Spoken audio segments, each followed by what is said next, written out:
Hello दोस्तों, आज हम एमपीपीएससी के प्री के सिलेबस के अकॉर्डिंग जनजाति से रिलेटेड यूनिट 10 को डिस्कस करेंगे। ये हमारे बने बनाए नोट्स हैं जिनसे हम आपको एक्सप्लेन करेंगे। होप सो कि आपको सब समझ में आ जाएगा। सबसे पहले इसमें परिभाषा दी गई है जो कि आर्टिकल 366(25) में परिभाषित है, जिसमें एसटी जनजाति को परिभाषित किया गया है।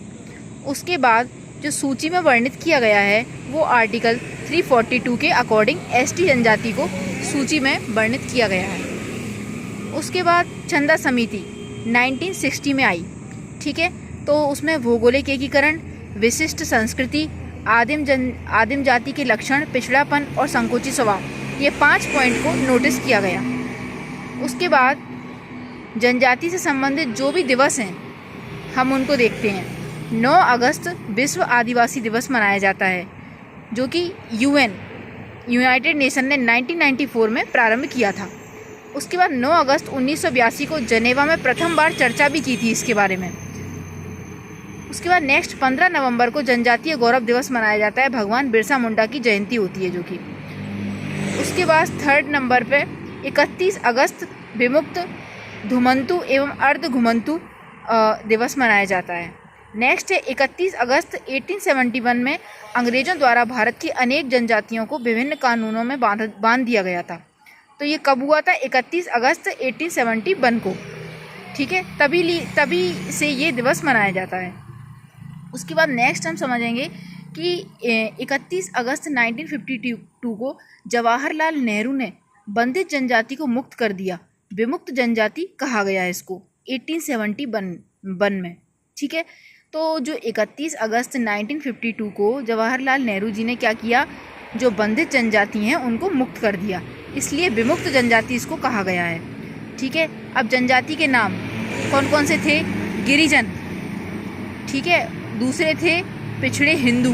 अब ये कौन थे? एम गांधी वो व्यक्ति थे, ठीक है। और पिछड़े हिंदू में डॉक्टर गोविंद, ठीक है। फिर सदाशिव घुरिये।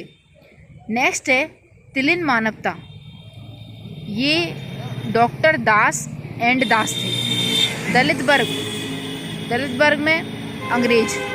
पहाड़ी जनजाति गियर्सन। अनुसूचित जनजाति भारतीय संविधान। और आदिवासी एबी ठक्कर बाबा काका, कालेकर, सर हावर्ड रिजले और वेरियन एल्विस लेजी।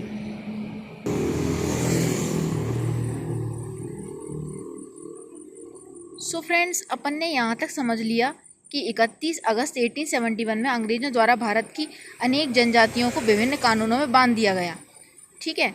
उसके बाद 31 अगस्त 1952 को जवाहरलाल नेहरू ने बंधित जनजाति को मुक्त कर दिया, तो इसे विमुक्त जनजाति कहा गया 1871 में। अब ये जो जनजातियाँ हैं इनके जो नाम हैं वो किन किन ने दिए हैं, उन व्यक्तियों के नाम उनके आगे लिखे हुए हैं। तो ये जो गिरिजन नाम है वो गांधी जी ने दिया। पिछड़े हिंदू नाम है डॉक्टर गोविंद सदाशिव घुरिये जी ने दिया। तिलिन मानवता डॉक्टर दास एंड दास ने दिया। दलित वर्ग अंग्रेजों ने दिया। पहाड़ी जनजाति गियर्सन ने दिया। अनुसूचित जनजाति भारतीय संविधान में दिया। आदिवासी एबी ठक्कर बाबा काका ने दिया। कालेकर, सर हावर्ड रिजले और वेरियन एल्विन और लेजी, इन सब ने आदिवासी नाम दिया, ठीक है।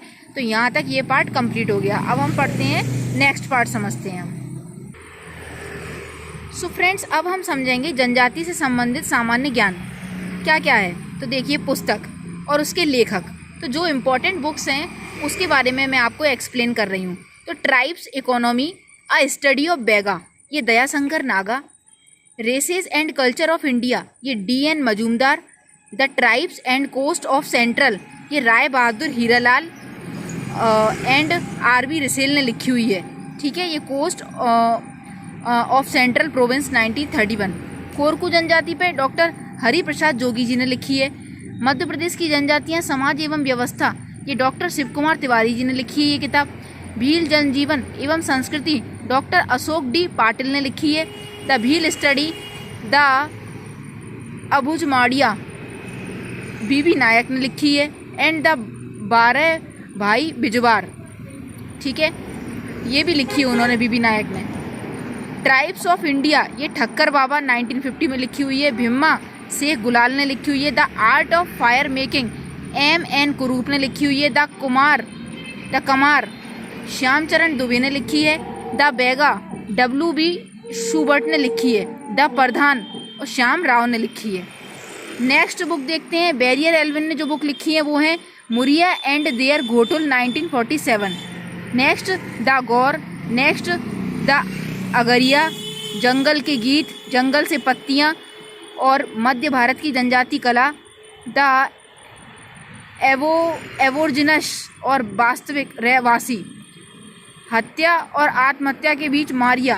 द बेगा मतलब ये सारी बुक्स बैरियर एल्विन ने लिखी हैं। सो फ्रेंड्स, जो भी इम्पोर्टेंट बुक्स हैं हम उनके बारे में डिस्कस कर रहे हैं। मध्य प्रदेश में जनजातियों का भौगोलिक मैप, अब जो विस्तार है वो इस मैप के थ्रू बताया गया है। तो देखिए इसमें सबसे पहले जो मैप है, जो उत्तरी साइड सहरिया गोंड रहते हैं, पूर्वी साइड गोंड, कोल, बैगा, पनिका, उराव, बिजवार, और जो मध्य भारत है उसमें गोंड, भारिया, कोरकू, बैगा, प्रधान और भील, भिलाला, पटलिया, रेदास, ये सारे पश्चिमी साइड रहते हैं। सो फ्रेंड्स, मैंने आपको सबसे पहले जो आर्टिकल्स हैं और जिनको नाम दिए गए हैं और जो दिवस हैं उनके बारे में बताया। उसके बाद जो इम्पोर्टेंट बुक्स हैं उनके बारे में बताया। अब हम नेक्स्ट पार्ट डिस्कस करते हैं। होप सो कि आपको समझ में आ गया होगा।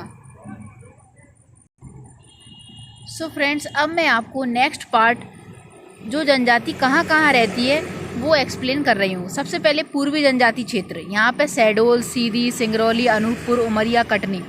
ठीक है, तो ये पूर्वी जनजाति क्षेत्र हैं, वो हैं शहडोल, सीधी, सिंगरौली, उमरिया और कटनी। उसके बाद मध्य दक्षिण क्षेत्र हैं मंडला, डिंडोरी, बैतूल, सिवनी, बालाघाट। उसके बाद नेक्स्ट है पश्चिमी जनजाति क्षेत्र हैं अलीराज, झाबुआ, बड़वानी, धार, खरगोन, बुरहानपुर। नेक्स्ट है उत्तरी जनजाति क्षेत्र श्योपुर, ग्वालियर, भिंड, मुरैना, शिवपुरी, गुना। और सबसे बड़ी जनजाति जनसंख्या भील है, और सबसे बड़ी जनजाति का क्षेत्रफल में जो है वो है गोंड, और मध्य प्रदेश में गोंड शासन था। ठीक है, भौगोलिक विस्तार की बात करें हम तो पूर्वी जनजाति प्रदेश परसेंटेज है 14.04%। ठीक है, जनजाति जिले कौन कौन से हैं? शहडोल, सीधी, सिंगरौली, उमरिया, कटनी। ये जनजाति क्षेत्र में कोल प्रमुख हैं। बैगा, उराव, गोंड, पनिका, बैगा, चक, मंडला, ये सारे कहाँ पर हैं? मंडला, डिंडोरी, बालाघाट, उमरिया में। विकासखंड कौन कौन से? 10 आदिवासी विकासखंड है जनजाति क्षेत्र के विकास हेतु। शहडोल, अनूपपुर, उमरिया, सीधी। ठीक है, उसका नेक्स्ट पश्चिम जनजाति प्रदेश, इसमें परसेंटेज 36.27%। जिले हैं अलीराजपुर, झाबुआ, धार, बड़वानी, रतलाम, मंदसौर, खंडवा, बुरहानपुर। जनजाति क्षेत्र में भील, भिलाला, पटलिया, रेदास। कुल विकास खंड है 41, धार, झाबुआ, खंडवा, खरगोन, अलीराजपुर, बड़वानी, रतलाम। ठीक है, ये कुछ मुख्य हैं। उसके बाद नेक्स्ट उत्तरी जनजाति प्रदेश, यहाँ पर परसेंटेज कम है, 10% से भी कम है। यहाँ पे जिले हैं श्योपुर, ग्वालियर, भिंड, मुरैना, शिवपुरी, गुना। यहाँ पे कौन कौन सी जनजाति है? सहरिया, पनिका, खेरेवार और सौर आदिवासी। और ठीक है, विकास खंड एक श्योपुर है जो कि कराहल क्षेत्र में है। नेक्स्ट है मध्य दक्षिण जनजाति प्रदेश, यहाँ पे जो परसेंटेज है वो है 23.28%। ठीक है, उसके बाद जो ज़िले हैं उसमें डिंडोरी, मंडला, बैतूल, सिवनी, छिंदवाड़ा, हरदा, बालाघाट आ जाते हैं। जो जनजाति क्षेत्र हैं वो है गोंड, भारिया, कोरकू, प्रधान, बैगा। और विकासखंड कितने हैं? 37। ठीक है, और वहाँ पे बैतूल, नर्मदापुरम, छिंदवाड़ा, पांडुरना, सिवनी, बालाघाट, मंडला, डिंडोरी आदि जिलों में जनजाति पाई जाती है। सो आई होप सो फ्रेंड्स कि आपको समझ में आ गया होगा।